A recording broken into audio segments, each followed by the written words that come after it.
اعوذ باللہ من الشیطان الرجیم بسم اللہ الرحمن الرحیم الحمد للہ رب العالمین والصلاة والسلام علی سید الانبیاء والمرسلین وعلی اہل بیتہ الطیبین الطاہرین وصحبہ المنتجبین۔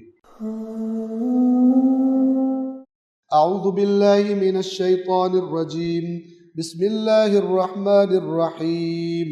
وقال الله لا تتخذوا إلهين اثنين إنما هو إله واحد فإياي فارهبون وله ما في السماوات والأرض وله الدين واصبا أفغير الله تتقون وما بكم من نعمة فمن الله ثم إذا مسكم الضر فإليه تجأرون ثم إذا كشف الضر عنكم إذا فريق منكم بربهم يشركون ليكفروا بما آتيناهم فتمتعوا فسوف تعلمون ويجعلون لما لا يعلمون نصيبا مما رزقناهم تالله لتسألن عما كنتم تفترون ويجعلون لله البنات سبحانه ولهم ما يشتهون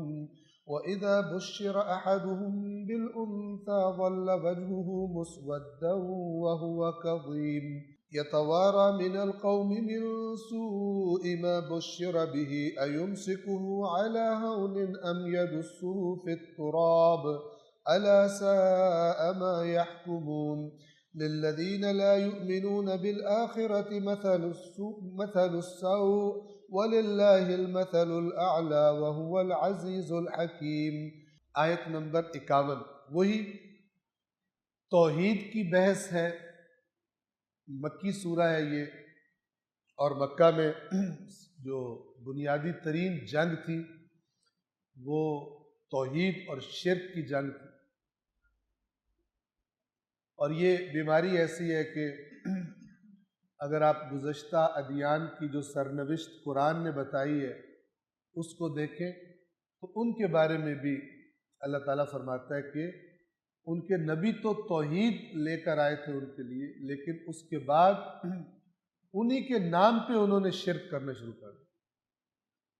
وہ اللہ کے عبد تھے، اللہ کے مطیع تھے، اور انہوں نے ان کے بارے میں ایسا غلو کیا کہ پھر ان کی عوام کو یہ لگنا شروع ہو گیا کہ اللہ تعالیٰ سے اتنے فائدے نہیں ملتے جتنے فائدے ان سے ملتے ہیں، تو اللہ کی طرف توجہ کم آہستہ آہستہ، اور پھر ان مقدس ہستیوں کی طرف، جیسے حضرت عیسیٰ کا ذکر اللہ تعالیٰ فرماتا ہے کہ پھر ان کی طرف توجہ زیادہ ہو گئی۔ لوگ سمجھتے تھے کہ حضرت عیسیٰ تو چھڑوانے والے اور اللہ جو ہے وہ پکڑنے والا۔ آج بھی آپ ان کی اگر بات سنیں تو کیا کہیں گے؟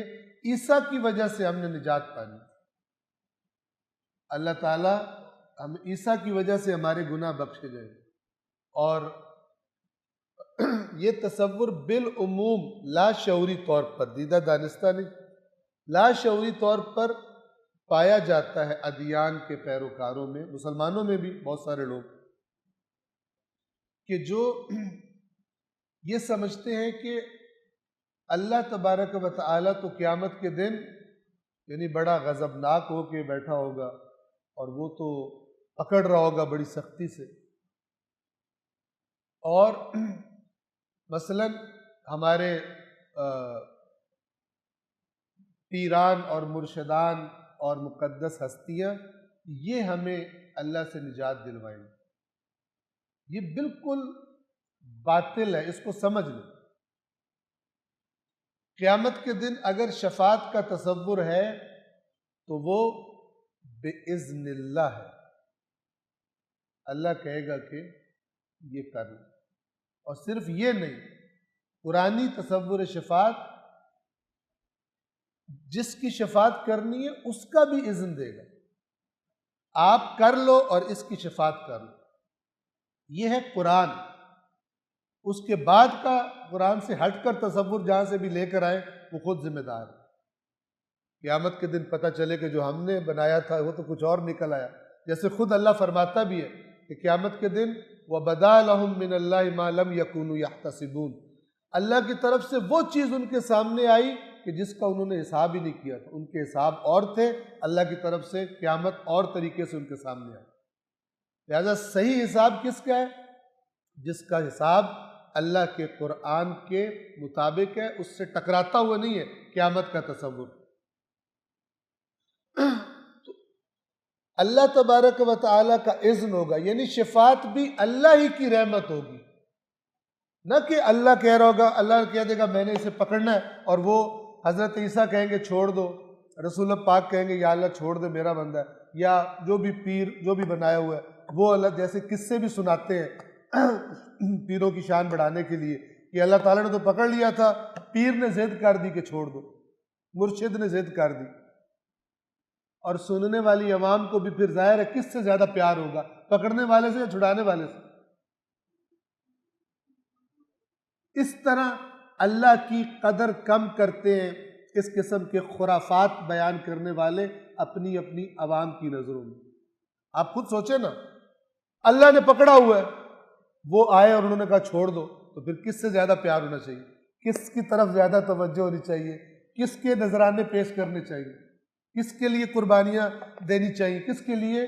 جو چھڑوانے والا ہے، ورنہ اللہ کے پاس گئے تو پیر سے تو پھر تعلق نہیں رہے گا، تو پھر اللہ تو پکڑ لے تو مارے جائیں گے۔ لہذا پہلے ہی تعلق ان سے اتنا اچھا بناؤ کہ اگر اللہ پکڑ بھی لے تو یہ ماشاءاللہ ضد کر کے اللہ سے چھڑوا لے۔ یہی تصور قرآن مجید مشرکین کا بھی بتاتا ہے کہ جب ان سے کہا جاتا ہے کیوں پیچھے پڑے ہو ان کے، کہتے ہیں یہ ہماری اللہ کے پاس شفاعت کرنے والے، شفاعت کا باطل تصور۔ ہؤلاء شفعاؤنا عند اللہ، یہ ہماری شفاعت کرنے والے۔ اور پھر ایک جگہ قرآن فرماتا ہے کہ تم ہمارے پاس، یعنی گویا روز قیامت کہا جائے گا تم تو ہمارے پاس ویسے ہی اکیلے آئے ہو جیسے اکیلے دنیا میں گئے تھے، اور ہم تمہارے ساتھ تمہارے وہ شفاعت کرنے والے نہیں دیکھ رہے جو تم دنیا میں کہتے تھے ہماری شفاعت کریں گے۔ اللہ نے قرآن میں کہا وہ کہاں ہے وہ؟ اگر باطل طریقے سے، باطل تصور سے کسی کو شفیع قرار دیا ہو تو شفاعت برحق وہ ہم نے آپ کی خدمت میں عرض کر دی۔ شفاعت کا قرآنی تصور کیا ہے؟ لا یشفعون الا لمن ارتضی، نہیں کریں گے شفاعت مگر اس کی جس کی شفاعت پر اللہ راضی ہے۔ یہ کہا اور ضد کر کے بندہ چھڑوا لینا کہا، ٹھیک ہے نا؟ یہ تو پاکستان میں ہوتا ہے نا کہ جب پولیس پکڑ کے لے جا رہی ہے، ایم این اے صاحب آ گئے، گاڑی روکو، میرا بندہ چھوڑو۔ یہ تو اللہ کے نظام میں ایسا کوئی سسٹم نہیں ہے، اللہ کے قانون کی خلاف ورزی نہیں ہو سکتی۔ لہذا وہی بحث توحید کی جاری ہے، اور اگلی آیات بڑی واضح اور شدید ہے اس حوالے سے۔ آیت نمبر 51، وقال اللہ، اور اللہ نے فرمایا لا تتخذوا الہین اثنین، تم لوگ دو معبود نہ بناؤ۔ عرب میں مشرکین کے پتہ نہیں دسیوں معبود تھے، اللہ یہاں فرما رہا ہے دو نہ بناؤ، تین کی تو بات زیادہ کی تو گنجائش ہی نہیں، دو کی بھی اجازت نہیں ہے، تم دسیوں بنا کے پھر رہے ہو، ایک اللہ۔ وقال اللہ لا تتخذوا الہین اثنین، اور اللہ نے فرمایا تم دو معبود نہ بناؤ، انما هو الہ واحد، معبود تو صرف وہ ایک ہی ہے، دوسرا کوئی معبود نہیں۔ تو جب ایسا ہے تو پھر فَإِيَّايَ فَارْهَبُونَ، پس تم صرف مجھ سے ڈرتے رہو، یہ نہ کہو پیر مجھے بھسم کر دے گا، فلانی جناب ستارہ مجھے بیڑا غرق کر دے گا میرا، اور چیزوں کو بنا لیتے۔ فَإِيَّايَ، یہ ایایا وہی ہے، ایاکا صرف تیری، ایایا صرف مجھ سے، فَارْهَبُونَ ڈرو، یعنی اللہ تبارک و تعالی سے علاوہ کہ اس کا مطلب کیا ہے؟ توجہ کریں کہ مجھے اللہ سے بھی ڈر لگ رہا ہے اور کسی اور سے بھی ڈر لگ رہا ہے، تو جس سے میں زیادہ ڈرتا ہوں گا اس کی مرضی والا کام کر لوں گا کہ اس سے بچ جاؤں، دوسرے کی خیر ہے۔ کچھ لوگ اللہ سے نہیں ڈرتے، لوگوں کی باتوں سے ڈرتے ہیں اور لوگوں کی باتوں کی وجہ سے اللہ کی نافرمانی کر دیتے ہیں۔ ابھی آگے اس کا ذکر ہم کریں گے کہ لوگ کیا کہیں گے، بچی پیدا ہوئی ہے اس کی دفنا دو، زندہ ہی اس کو درگور کر دو۔ یہ بھی لوگوں کی باتوں کی وجہ سے تھا کہ ذلت برداشت کر کے اس کو رکھ لے، یا یہ کہ اس کو مٹی میں دبا دے۔ یہ لوگوں کی باتیں۔ فَإِيَّايَ فَارْهَبُونَ، صرف مجھ سے یعنی اللہ سے ڈرو۔ یہ دنیا کو باقی تمام خوفوں سے، ڈروں سے آزاد کر دے۔ اس کو صرف ایک فکر ہوتی ہے کہ اللہ ناراض نہ ہو، اللہ کی نافرمانی نہ ہو، چاہے اس کی پاداش میں جو مرضی ہو جائے میرے ساتھ۔ یہ ہے توحید۔ فَإِيَّايَ فَارْهَبُونَ، بس تم صرف مجھ ہی سے ڈرتے رہو۔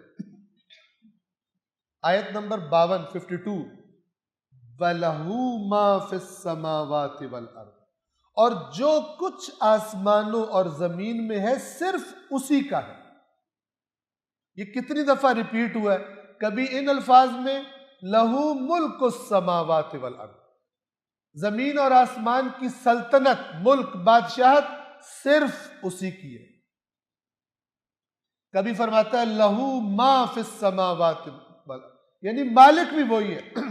ایک دفعہ بادشاہ ہوتا ہے لیکن اس کی سلطنت میں جو لوگ رہ رہے ہوتے ہیں وہ بھی کسی سے، کوئی زمین کا مالک ہے، کوئی گھوڑے کا مالک ہے، فلان۔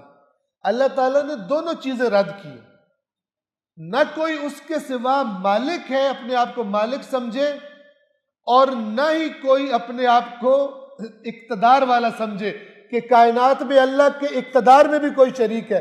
اللہ کے ساتھ کسی اور کا بھی حکم چلتا ہے، یعنی اللہ کا ایک حکم ہو وہ دوسرا حکم آ کے چلا سکتا ہے، یا اللہ کو اپنا حکم نافذ کرنے سے کوئی روک سکتا ہے۔ یہ شرک ہے۔ اسی طرح کوئی کسی کو آسمانوں اور زمین کی ملکیت میں کسی کو شریک سمجھے، یہ دونوں چیزیں اللہ نے، اقتدار بھی اور ملکیت بھی، غیر اللہ کی رد کی ہے پورے قرآن میں 20 مرتبہ۔ اور جو کچھ آسمانوں اور زمین میں ہے سب اسی کی ملکیت ہے۔ وَلَهُ الدِّينُ وَاسِبًا، اور دائمی اطاعت بھی، یعنی ہمیشہ ہمیشہ کی اطاعت بھی صرف اسی کے لیے، جس کو کبھی مخلصین لہ الدین، دین کو یعنی اطاعت کو اس کے لیے مخلص کرو۔ دین قوانین کے مجموعے کو بھی کہتے ہیں، اور اسی سے پھر ان قوانین کی اطاعت کو بھی دین کہا جاتا ہے۔ اسی لیے کہتے ہیں یہ بندہ دیندار ہے، یہ بندہ بے دین ہے۔ کیوں؟ کیونکہ اطاعت کر رہا ہے دیندار ہے، اطاعت نہیں کرتا بے دین ہے، چاہے ویسے کہتا ہو کہ میرا دین اسلام ہے یا میرا دین فلان ہے۔ لیکن آپ پوچھیں کسی کے بارے میں جو آپ سوال کرتے ہیں بندہ دیندار ہے یا دیندار نہیں ہے، تو آپ کیا پوچھ رہے ہوتے ہیں؟ پابند ہے دین کے احکام کا یا پابند نہیں ہے؟ تو چاہے بڑا زبردست اس کا سرٹیفکیٹ ہو مسلمان کی پیدائش کا، آپ کیا کہیں گے؟ دیندار نہیں ہے، بے دین بندہ ہے۔ یہ دین کا یہاں مطلب ہے۔ اور یہ اطاعت بھی دائماً صرف اسی کی ہے۔ یہ توجہ فرما لیں، اللہ سے اصل اطاعت کا حقدار فقط اور فقط اللہ ہے بلا شریک۔ باقی جتنی اطاعتیں ہیں وہ کس وجہ سے ہیں؟ اس وجہ سے کہ اللہ نے کہا ہے، حکم دیا ہے، اس کی اطاعت کرو۔ وَمَا أَرْسَلْنَا، سورۃ النساء میں، وَمَا أَرْسَلْنَا مِن رَسُولٍ، ہم نے کوئی بھی رسول نہیں بھیجا إِلَّا لِيُطَاعَ بِإِذْنِ اللَّهِ، مگر یہ کہ اس کی اطاعت کی جائے اللہ کے حکم سے۔ یہ جو لفظ اذن ہے یہ بھی سمجھ لیں، یہ بعض جگہ پر اجازت کے معنوں میں آتا ہے، بعض جگہوں پر امر کے معنی میں آتا ہے، یعنی عربی میں اس کے دو معنی۔ وہ کانٹیکسٹ بتا دیتا ہے کہ یہاں امر کا معنی ہے یا اذن کا معنی. اللہ کے حکم سے اس کی اطاعت کی جائے. اللہ نے کہا اطیع اللہ و اطیع الرسول. ٹھیک ہے نا؟ اگر یہ کہا جائے نا اللہ نے اجازت دی ہے رسول کی اطاعت کی، تو پھر کیا ٹھیک ہے اجازت دی ہے لیکن ضروری تو قرار نہیں دیا نا. اگر میں چاہوں تو کر لوں، اللہ کچھ نہیں کہے گا. یہ نہیں ہے. بِإِذْنِ اللہ یعنی بِأَمْرِ اللہ. اللہ نے کہا ہے، امر دیا ہے اطیع اللہ و اطیع الرسول. اور پھر مثلا اللہ نے ہی کہا ہے وَأُولِي الْأَمْرِ. جتنی بھی اطاعتیں ہیں وہ اللہ کی اطاعت کے سائے میں، اور کسی مخلوق کی اطاعت کبھی بھی اللہ کی نافرمانی کر کے یہ جائز نہیں ہے، حرام ہے. شریعت میں کسی کی اطاعت نہیں کی جا سکتی جب اس کی اطاعت میں اللہ کی نافرمانی پائی جاتی ہے. صلوات پڑھیں محمد والے. اور جو کچھ آسمانوں اور زمین میں ہے سب اس کی ملکیت ہے، اور دائمی اطاعت صرف اسی کے لیے ہے. افغیر اللہ تتقون. پھر یہ سارا کچھ جاننے کے بعد بھی تو کیا تم اللہ کے سوا دوسروں سے ڈرتے ہو؟ یعنی دوسروں کے غصے سے بچنے کی کوشش کرتے ہو، دوسرا تمہیں کوئی کچھ نہ کہہ دے اس سے ڈرتے ہو اور اللہ کی نافرمانی کر دیتے ہو. افغیر اللہ تتقون. اللہ کے سوا اوروں سے تم ڈرتے ہو. آیت نمبر 53. پھر توحید، اپنے احسانوں کی طرف اللہ اشارہ فرما. وَمَا بِكُم مِّن نِعْمَةٍ فَمِنَ اللَّهِ. اور تمہارے پاس کوئی بھی نعمت نہیں ہے مگر اللہ کی طرف سے.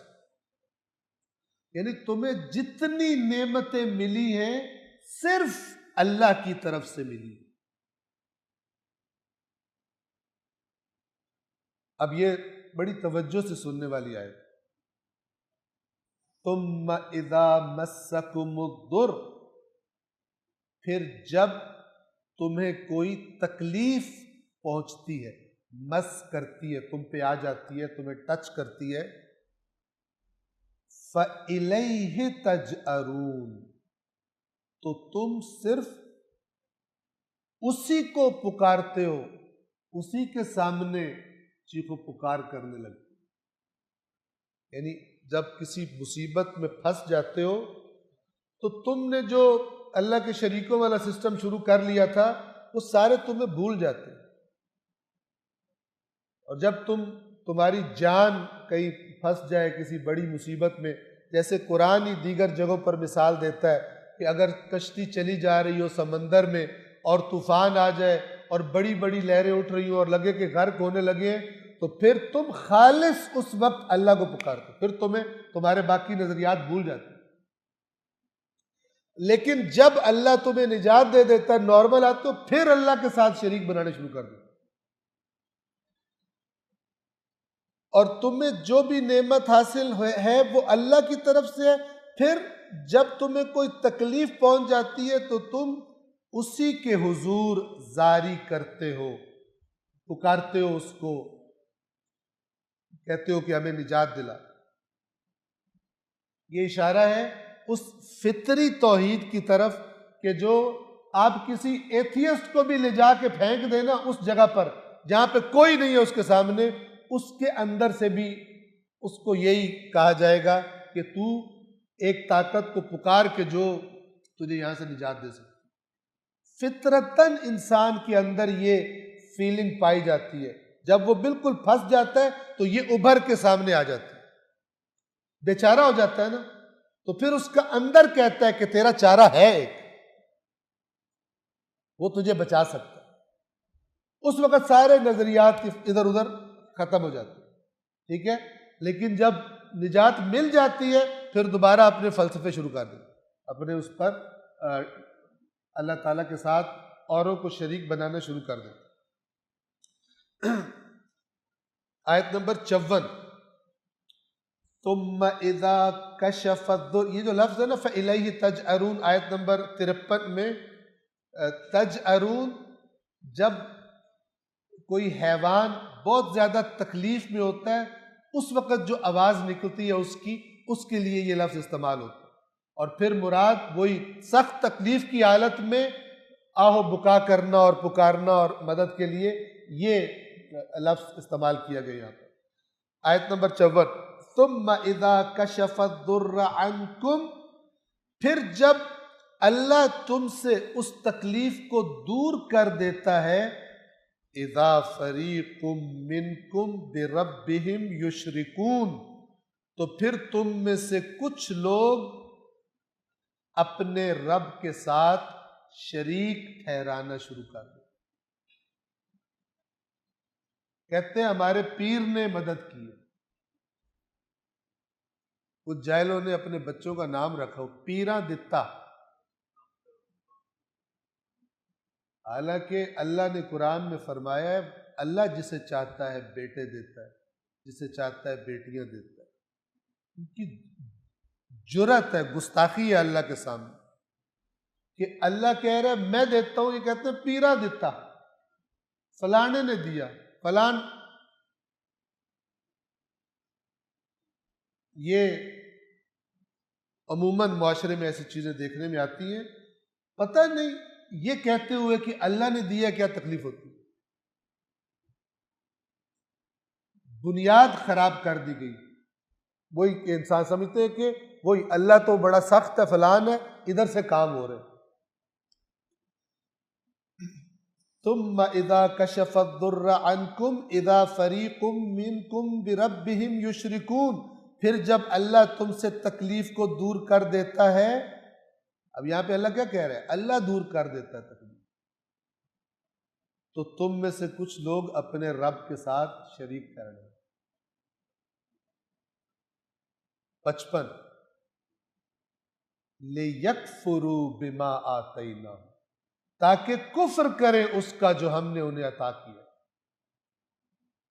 انکار کرتے ہیں، یعنی جب اللہ کہہ رہا ہے یہ کام میں کرتا ہوں، پھر کسی اور کا نام لیتے ہیں، اس کو اللہ کہہ رہا ہے کفر کرتے ہیں اس کا جو ہم نے عطا کیا۔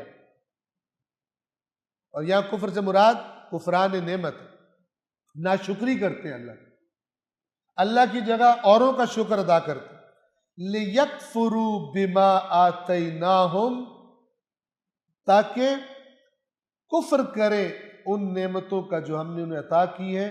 اب یہاں پہ لب و لہجہ قرآن کا دیکھیے، فَتَمَتَّعُوا، تو مزے لے لو، تمتعوا، لے لو مزے، نعمتیں اللہ کی کھاؤ اور منسوب دوسروں سے کرو، عطا اللہ کرے اور تم دوسروں کے شکریہ ادا کرو۔ تمتعوا، فتمتعوا، تو مزے کر لو، فسوف تعلمون، تو ان قریب تمہیں پتہ چل جائے گا کہ نعمتیں دینے والا اور مصیبتیں دور کرنے والا کون تھا۔ آیت نمبر 56، وَيَجْعَلُونَ لِمَا لَا يَعْلَمُونَ نَصِيبًا مِمَّا رَزَقْنَاهُمْ، اور یہ لوگ ہمارے دیے ہوئے رزق میں سے ان کے لیے حصے مقرر کرتے ہیں جن کا انہیں علم بھی نہیں ہے۔ کیا مطلب؟ یہ جو کہتے ہیں نا کہ مثلا یہ پیروں نے دیا ہے، یہ فلان نے دیا ہے، پھر کیا کرتے ہیں؟ پھر ان کے نام پہ چڑھاوے چڑھاتے ہیں، ان کے نام پہ قربانی کرتے ہیں، ان کے نام پہ مثلا کھلاتے پلاتے۔ یہ سورہ انعام کی آیت نمبر 136، سورہ انعام کی 136 میں یہ گزر چکا، وہاں پر ذرا زیادہ تفصیل ہے تو آپ کو عرض کر دوں۔ وَجَعَلُوا لِلَّهِ مِمَّا ذَرَأَ مِنَ الْحَرْثِ وَالْأَنْعَامِ نَصِيبٌ، اور انہوں نے جو اللہ نے پیدا کیا ہے، کھیتیاں اور چارپائے، یہ اللہ نے ان کو پیدا کیا ہے، اس میں سے اللہ کا بھی ایک حصہ رکھ دیا۔ فَقَالُوا هَذَا لِلَّهِ، کہتے ہیں یہ اللہ کا، بِزَعْمِهِمْ، اپنے گمان باطل میں، اپنے سے گڑی ہوئی ہے یہ، وَهَذَا لِشُرَكَائِنَا، اور یہ ہمارے مثلا جو جس کو اللہ کا شریک سمجھتے ہیں کہ اللہ سے یہ بندے چھین بھی لیتے ہیں اگر اللہ پکڑ رہا ہو تو ان کے لیے حصہ رکھتے ہیں. فما کان لشرکائہم. اب دیکھیں کہ اللہ کو چھوڑ کر جن کی طرف توجہ کی ہوئی ہے نا تو وہ زیادہ پیارے لگتے ہیں. اور اس کی نشانی کیا ہے؟ دیکھیں فما کان لشرکائہم فلا یصل الی اللہ. تو جو انہوں نے اپنے شریکوں کا حصہ رکھا ہے اس میں سے اللہ کی طرف کچھ نہیں دیتے. وما کان للہ فہو یصل الی شرکائہم. اور جو اللہ کا حصہ ہے اس میں سے شریکوں کو دے دیتے. کیا مطلب؟ یہ کہتے مثلا یہ جو گندم ہے یہ اللہ کی، یہ گندم ہمارے شریک کی، اللہ سے ہٹ کر. ٹھیک ہے، اگر اللہ کی گندم میں سے کوئی کم ہو جائے تو شریکوں کے حصے میں سے نہیں دیتے، پورا نہیں کرتے. لیکن اگر ان کے شریکوں کا کم ہو جائے تو کہتے ہیں اللہ تو بادشاہ ہے، بس ادھر سے کم کر کے یہ نہ ناراض ہو جائے، یہ نہ ناراض ہو. اللہ کی خیر ہے، چونکہ اللہ ناراض ہو بھی گیا تو یہ بنا لے گا. پھر کون زیادہ پیارا لگے گا اور کس سے زیادہ ڈریں گے؟ ایسے ساء ما یحکمون. کتنی بری چیز ہے جو یہ قضاوت کرتے ہیں، فیصلہ کرتے ہیں. اور یہ لوگ ہمارے دیے ہوئے رزق میں سے ان کے لیے حصے مقرر کرتے ہیں جنہیں یہ جانتے بوجھتے. ان کو پتہ ہی نہیں ہے جن کو ہم نے کہا ہوا ہے ان کو کوئی اختیار ہے بھی یا نہیں، خود سے ہی بنا لیا اور اللہ کے پارٹنر قرار دے دیا. اللہ سے یہ یوں کر لیں گے اور پھر ان کے لیے چڑھاوے چڑھانے شروع کر دی. اب یہاں پہ لفظ غور کیجئے، قرآن اللہ تعالیٰ قسم کھا رہا، اللہ، اللہ کی قسم، لَتُسْأَلُنَّ عَمَّا كُنْتُمْ تَفْتَرُونَ. اللہ کی قسم ضرور بالضرور تم سے پوچھا جائے گا جو تم گھڑا کرتے تھے، جھوٹ بولا کرتے. تم سے اللہ پوچھے گا، ابھی نکال کے رکھو اپنی دلیلیں میرے سامنے جن کی بنیاد پر تم نے اللہ کے ساتھ اوروں کو برابر کر دیا. اللہ کی قسم اس افتراء کے بارے میں تم سے ضرور پوچھا جائے گا.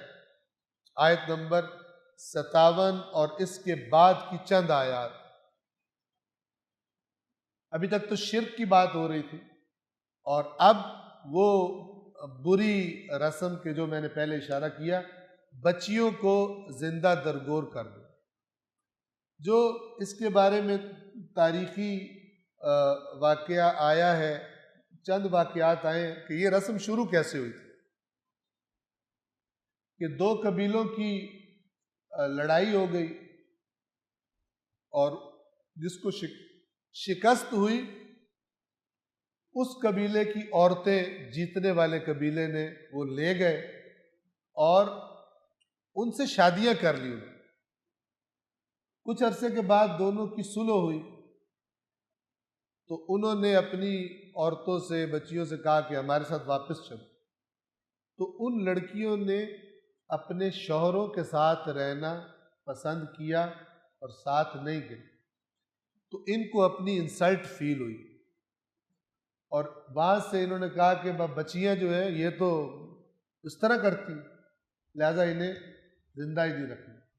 آیا اس طرح. بہرحال جو بھی کاز ہو، یہ رسم بڑی جاری تھی مشرکین مکہ میں. اور چند واقعات ہیں جو بعد میں لوگ ایمان لائے اور اللہ کے رسول کی خدمت میں حاضر ہو کر انہوں نے توبہ کا طریقہ پوچھا. ایک آپ کو بیان کرتا ہوں کہ ایک شخص آیا جو مسلمان ہوا، ایمان قبول کیا اور اللہ کے رسول کے پاس آیا مدینہ میں اور آ کر کہتا ہے کہ یا رسول اللہ، مجھ سے بہت بڑا گناہ ہوا. ظاہر ہے ایمان انسان کے دل کو بدل دیتا ہے. ایمان ہوتا ہی وہ ہے جو بدل دے، ورنہ تو ایمان ہوتا ہی نہیں، وہ تو زبان کا ایک بس ٹیسٹ ہوتا ہے. جو اچھا لگے تو رکھو، اچھا نہ لگے تو نکال دو. اللہ کے نبی نے فرمایا کہ کیا گناہ کیا؟ اس نے کہا میں نے بہت بڑا گناہ کیا، مجھے معافی مل سکتی؟ تو اللہ کے رسول نے کہا کہ بتاؤ. تو اس نے کہا کہ ہمارے یہاں آپ کو پتہ ہے بچیوں کو زندہ دفنا دیتے. تو میں ایک دفعہ کسی سفر پہ گیا اور کوئی ایسا چیز پیش آئی کہ میں 4 سال کے بعد واپس آیا، اور مجھے نہیں معلوم تھا کہ جب میں جا رہا تھا تو میری بیوی حاملہ تھی۔ جب میں واپس آیا تو میں نے دیکھا کہ میرے گھر میں ایک بچی ہے، چھوٹی بچی ہے۔ تو میں نے بیوی سے پوچھا کہ یہ بچی کس کی ہے؟ اس نے کہا کہ یہ ہمسایوں کی بچی ہے، ویسے آئی ہے تھوڑی دیر بعد چلی جائے گی، ہمسایوں کی بچی۔ میں نے کہا ٹھیک۔ کہتا ہے کافی بیوی کو معلوم تھا میرا کہ میں کیا نظریہ رکھتا ہوں، میں بچی کو قتل کر دوں گا، درگور کر دوں گا۔ تو اس نے بچنے کے لیے، لیکن کافی دیر گزر گئی، بچی ہماری طرف تھی۔ میں نے سمجھا ابھی جائے گی، ابھی چلی جائے گی، کسی کام آئی ہوگی، کھیلنے آئی ہوگی، چلی جائے گی۔ وہ نہیں گئی۔ اب جب کافی دیر نہیں گئی اور ٹائم گزرا تو میں نے بیوی سے کہا کہ صحیح سے بتاؤ یہ بچی کس کی ہے؟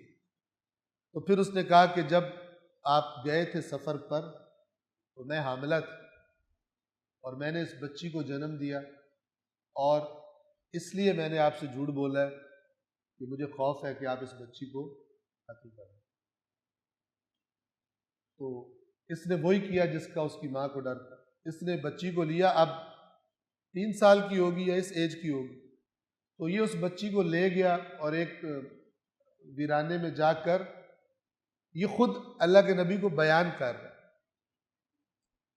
کہتا ہے میں نے گڑھا کھودنا شروع کیا تو وہ میری بچی میری مدد کرنے لگی ساتھ ساتھ، کہ میرا باپ جو ہے وہ گڑھا کھود رہا ہے تو میں بھی گڑھا کھودوں ساتھ۔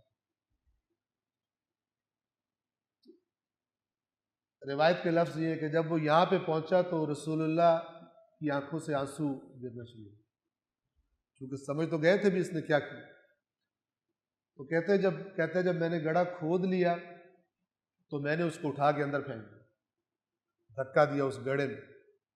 اب وہ مجھے، اور میں نے مٹی پھینکنی شروع کی، ایک ہاتھ سے میں نے اس کو پکڑا ہوا تھا تاکہ باہر نہ نکلے، اور وہ ہاتھ پیر مارتی تھی اور کہتی تھی کہ میرے ساتھ، بابا کہہ کے مجھے پکارتی تھی، کہتی تھی میرے ساتھ کیا کر رہے ہیں آپ، کیوں کر رہے ہیں؟ لیکن میں مٹی ڈالتا جا رہا تھا۔ پھر یہ شخص کہتا ہے کہ مٹی ڈالتے ڈالتے میری داڑھی پہ مٹی گری، تو وہ میری داڑھی صاف کرنے لگی اپنے ہاتھ سے، یہاں پہ مٹی لگ گئی تھی، اور کہتا ہے بالآخر میں نے اس کو دفنا دیا۔ یہ واقعہ سنا کے اور پھر اللہ کے رسول سے کہتا ہے کہ یا رسول اللہ، اس گناہ کی اللہ تبارک و تعالی میرے گناہ کی توبہ قبول کر لے گا؟ بہرحال اللہ کے نبی نے فرمایا کہ خداوند عالم سے توبہ کرو، یا فرمایا کہ غلام آزاد کرو۔ لیکن اس کے ساتھ ایک اور روایت پڑی کہ ایک بندہ تھا جس نے 11 بیٹیاں اپنی رسول پاک کے پاس آیا اور کہا مجھے 11 بیٹیاں پیدا ہوئی تھی، میں نے 11 کی 11 زندہ دفن کر دی۔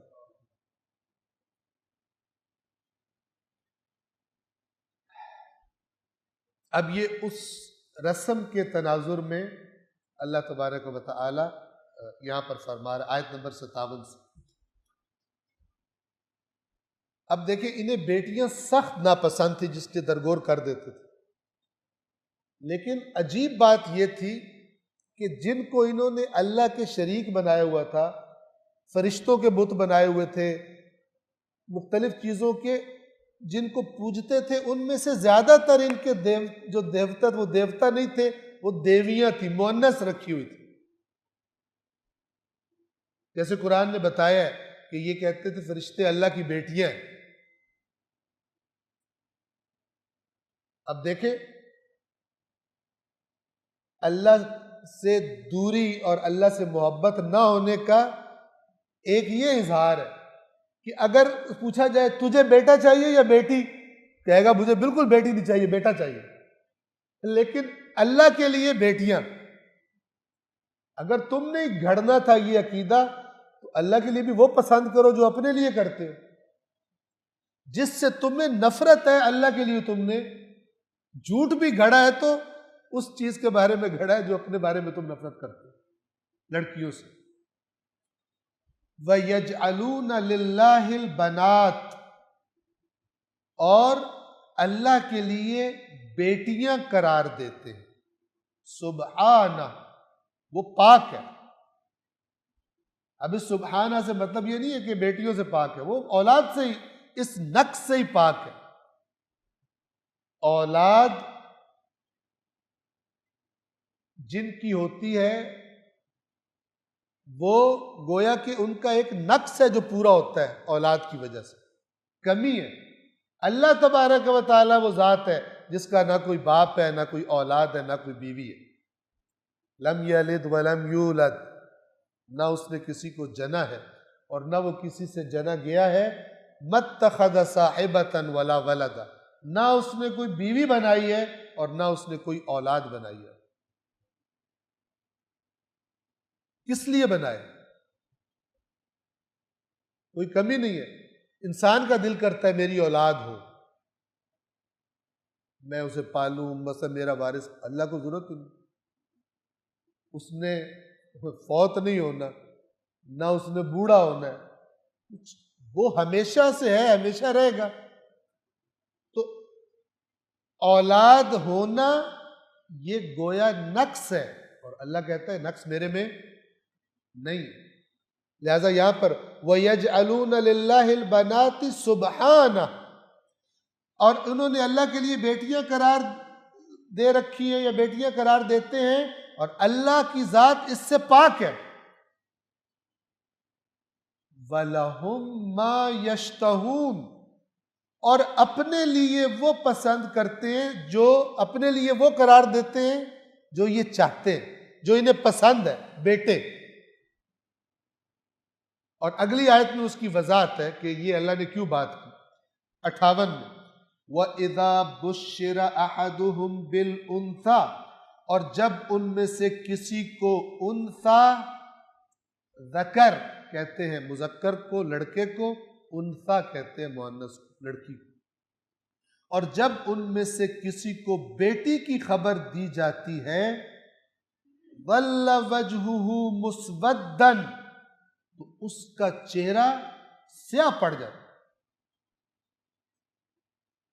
یعنی شرمندگی اور رسوائی کے اور ذلت کے احساس سے چہرہ سیاہ پڑ جاتا. فَهُوَ قَدِيمٌ، اور سخت غصے میں ہوتا ہے. گویا کہ کیسے نکالے اس غصے کو جو اس کو چڑھا ہو. یعنی ایک وہ غضبناک ہوتا ہے کہ بیٹی کیوں پیدا ہوئی، اور ساتھ احساس سے ذلت اور رسوائی کر رہا ہوتا ہے کہ جب لوگوں کو پتہ چلے گا میری بیٹی ہوئی کیا کہیں گے. اچھا، یہاں جو تاریخ میں ملتا ہے عربوں کی کہ جب کسی کی عورت کا وضع حمل کا وقت قریب آتا تھا، ڈیلیوری کا وقت قریب آتا تھا بچے کی، تو گھر سے باہر چلا جاتا تھا، تاکہ پتہ تو نہیں ہوتا تھا بیٹا ہونا یا بیٹی ہونی ہے. باہر چلا جاتا تھا، اور پھر اگر خبر ملتی تھی بیٹا ہوا تو خوشیاں مناتا ہوا آتا تھا، اور اگر پتہ چلتا تھا کہ بیٹی ہوئی ہے تو کہیں رات کے اندھیرے میں چھپ چھپا کے آیا اور بیٹی لے جا کے درگور کر دی. اور جب ان میں سے کسی کو بیٹی کی خبر دی جاتی ہے تو مارے غصے کے اس کا منہ سیاہ ہو جاتا ہے، اور جس کی خبر سن کے جو اس کو اتنی بری لگتی ہے، اللہ کے لیے وہ پسند کیے ہوئے. اپنے لیے بیٹے، اللہ کے لیے اپنی قابل نفرت چیز. 59 یتوارا من القوم من سوء ما بشر بہ، اس بری خبر کی وجہ سے وہ اپنی قوم سے چھپتا پھرتا ہے. مجھے کوئی دیکھ ہی نہ لے کہ اس کی بیٹی ہوئی.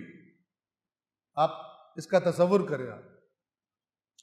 اور بعض علاقوں میں آج بھی ایسے لوگ پائے جاتے ہیں. یہ شدت تو شاید نہ ہو، لیکن آج بھی ایسے لوگ ہیں کہ اگر بیٹی پیدا ہو جائے مبارک ہی نہیں دیتے اسے، اور اس کی بھی شکل ایسی ہوتی جیسے فوتگی ہو گئی ہے. اور دیہاتوں میں لوگ افسوس کرتے ہیں جی اللہ کا حکم تھا، وہ آگے سے جس کی فوتگی کہتا ہے جی بس جو اللہ کا حکم. بعض لوگ بچی پیدا ہونے پہ یہ بول رہے ہوتے جو اللہ کا حکم، وہ بھی کہتا ہے بس اللہ کا حکم ہے کیا کر سکتا، یعنی میرا بس ہوتا تو کبھی بھی بیٹی پیدا۔ یہ بھی اندرونی طور پر وہ مشرکین والے ٹریک پر، اندرونی طور پر، اور کبھی پھر کسی بیچاری کی 2 یا 3 بیٹیاں پیدا ہو جائیں تو اور زیادہ اپنی جہالت کی وجہ سے منحوس ہے، فلان ہے، حالانکہ قرآن نے کیا فرمایا؟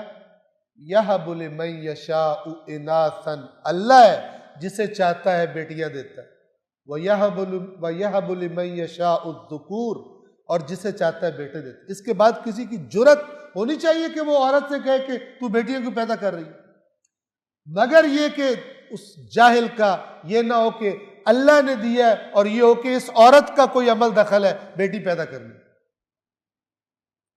اور یہ وہی جہالت ہے کہ جو ان کفار اور مشرکین کے اندر پائی جاتی ہے۔ پیدائش سے تو کوئی صحیح مومن نہیں بنتا، اگرچہ پیدا ہو جائے، صحیح علم سے اور حقائق جان کر، اور جو مثلا قرآن اور صحیح احادیث میں بیان ہوا اس سے انسان کو پتہ چلتا ہے ایمان کیا چیز ہے، ورنہ ہو سکتا ہے کہ رسومات ادا کرنے میں مسلمان ہو لیکن عقائد کے اعتبار سے پکا مشرک اور کافر ہو۔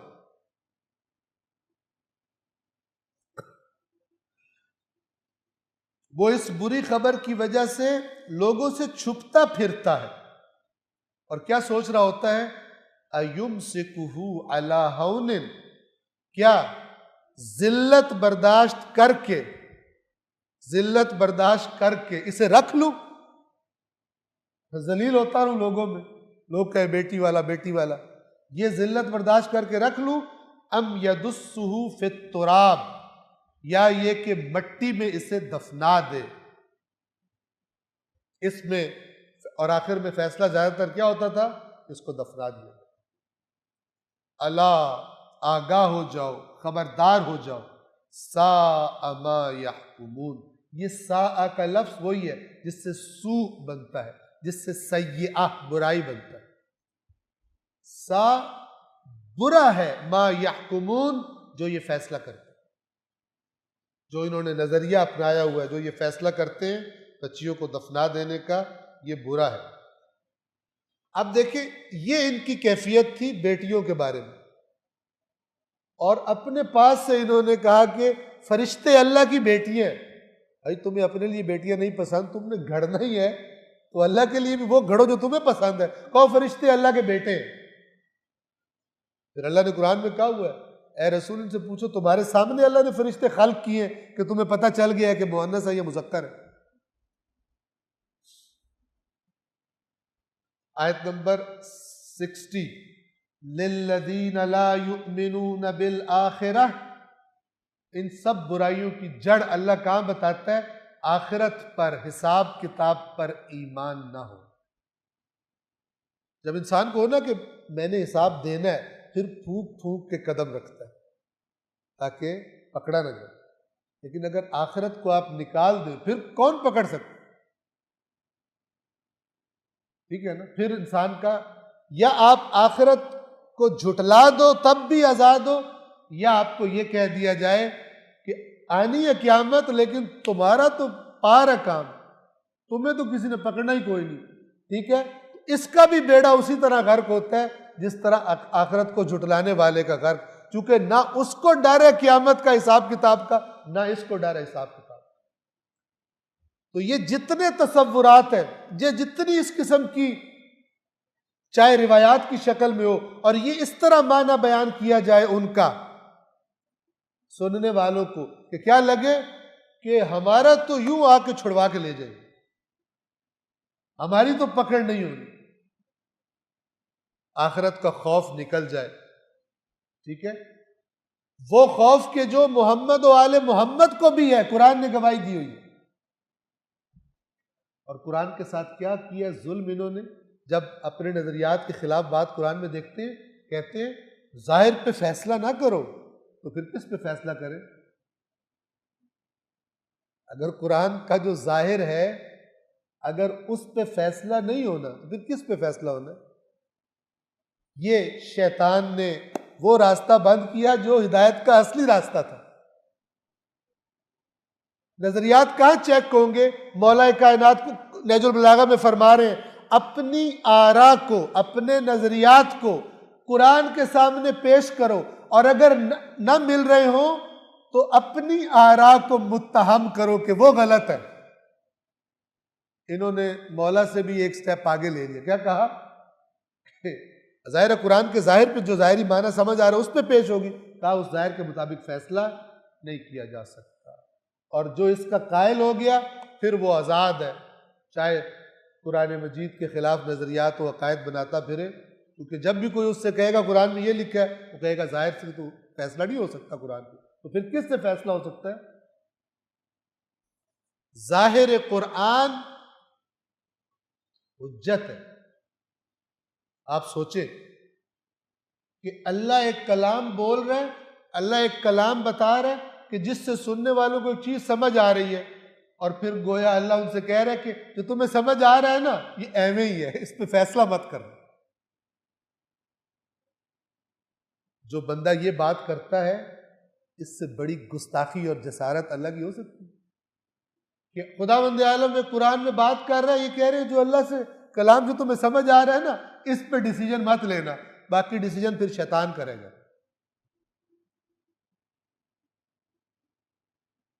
اگر ائمہ نے فرمایا روایت پیش کرو قرآن پر، تو کس پہ پیش کریں گے آپ؟ ظاہر پر، تو ظاہر پہ تو فیصلہ ہی نہیں ہو سکتا، یہ بھی فارغ ہے۔ بدترین مرض کہ جو اپنے خلاف قرآن عقائد اور نظریات کو جسٹیفائی کرنے کے لیے، باقی رکھنے کے لیے کیا جاتا ہے، وہ قرآن پر یہ حملہ ہے، اور اکثریت اس امت کی یہی حملہ کر کے بیٹھی ہے قرآن پر، اور اسی لیے اللہ نے بھی کہ جس سے زیادہ سچا کوئی نہیں ہو سکتا فرمایا کہ کرو یہ، اور پھر تیار رہو کہ جب میرا رسول روز قیامت تمہاری شفاعت کی جگہ یہ کہے گا اللہ سے کہ انہوں نے قرآن سے دوری اختیار کر۔ یہ آیت کیا کہہ رہی ہے؟ وہ لوگ جو آخرت پر ایمان نہیں رکھتے، ان کا پھر یا ایمان نہ رکھتے ہو، میں نے دوسرا گروپ کون سا بتایا؟ ایمان رکھتے ہیں لیکن ڈر کوئی نہیں ان کو، وہ بھی ایسے ہی جو مرضی کرے، انہیں کنفرم ہے ہم نے جنت میں جانا۔ للذین لا یؤمنون بالآخرہ، جو لوگ آخرت پر ایمان نہیں لاتے، مثل السوء، ان کے لیے بری مثال ہے، بری صفات ہے ان کی۔ وَلِلَّهِ الْمَثَلُ الْأَعْلَى، اور اعلیٰ صفات تو اللہ ہی کے لیے، اعلیٰ مثال اللہ ہی کی۔ اس کا مطلب کیا ہے؟ اس کا مطلب یہ کہ جتنی پستیاں، جتنے غلط نظریات، جتنی غلط نسبتیں، یہ انہی کو زیب دیتی ہیں کہ جو آخرت پر ایمان نہیں رکھتے، اور اللہ سے نسبت دے رہے ہیں کہ اللہ کی اولاد ہے، فلان ہے۔ اللہ کے لیے وَلِلَّهِ الْمَثَلُ الْأَعْلَى، اس میں تو نقص ہی کوئی نہیں، اس کا نہ کوئی بیٹا ہے، نہ کوئی بیٹی ہے، نہ کچھ ہے، جو تم نسبتیں دے رہے ہو یہ نسبتیں اس کے لیے ہے ہی نہیں، یہ تمہاری خرافات ہے تمہارے لیے۔ تمہیں بیٹیوں سے ذلت محسوس ہو رہی ہے، بیٹے سے خوش ہو رہے ہو، یہ تم ہو رہے ہو، اللہ ان چیزوں سے پاک۔ وَلِلَّهِ الْمَثَلُ الْأَعْلَى، اور اللہ کے لیے تو اعلیٰ مثال ہے یا اعلیٰ صفات ہیں۔ وَهُوَ الْعَزِيزُ الْحَكِيمُ، اور وہ عزیز یعنی ایسا غالب آنے والا کہ کوئی اس پہ غالب نہ آ سکے، کوئی اس کو جھکا نہ سکے، کوئی اس کو مجبور نہ کر سکے کسی اور کام کرنے۔ اسے کہتے ہیں عزیز، جس کا حکم چلتا ہے، اور اس کا جو اصل معنی ہے وہ اللہ کے بارے میں ہی ہے کہ جس پر کوئی دوسرا غالب نہیں آ سکتا، ورنہ دنیا میں صاحبان اقتدار کو عزیز کہا جاتا ہے، لیکن تھوڑی دیر بعد پتہ چلتا ہے عزیز کا تختہ الٹ دیا گیا، اب کوئی اور بیٹھا ہوگا۔ لیکن وہ جو اللہ عزیز ہے وہ اس کو کوئی اس کے اقتدار میں رکھنا اندازی نہیں کر سکتا۔ وَهُوَ الْعَزِيزُ الْحَكِيمُ، اور وہ بڑا غالب آنے والا صاحب حکمت ہے۔